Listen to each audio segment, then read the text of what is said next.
ইসলামী আন্দোলন বাংলাদেশের জন্য ৫০টি আসন রেখে বাকি ২৫০ আসনের সমঝোতায় পৌঁছেছে বাংলাদেশ জামায়াত ইসলামী সহ ১০ দল। এই জোটের নাম দেওয়া হয়েছে ১১ দলীয় নির্বাচনী ঐক্য।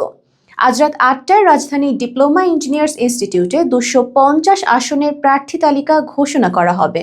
আজ বৃহস্পতিবার বেলা ১১:৩০টার দিকে রাজধানীর মগবাজারে জামায়াতের কেন্দ্রীয় কার্যালয়ে অনুষ্ঠিত বৈঠকে এই সিদ্ধান্ত চূড়ান্ত হয়। বৈঠক সূত্র জানায়, ইসলামী আন্দোলনকে সমঝোতায় রাখতে আলোচনার দায়িত্ব দেওয়া হয়েছে বাংলাদেশ খেলাফতে মজলিসের আমির মাওলানা মামুনুল হককে। খেলাফত মজলিসের জ্যেষ্ঠ নায়েবে আমির মোহাম্মদ মুনতাসির আলী জানান, ইসলামী আন্দোলন না এলে পরবর্তীতে বাকি ৫০ আসনেও প্রার্থী ঘোষণা করা হবে। বৈঠকে Jamaat, NCP, Khelafat Majlis, AB party, খেলাফত আন্দোলন, নিজামী ইসলাম পার্টি ও জাকপার শীর্ষ নেতারা উপস্থিত ছিলেন।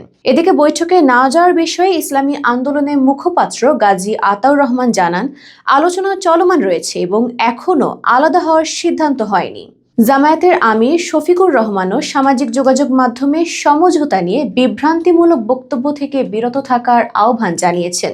ইসলামী আন্দোলনও জানিয়েছে, চূড়ান্ত সিদ্ধান্তের সময় এখনও আসেনি।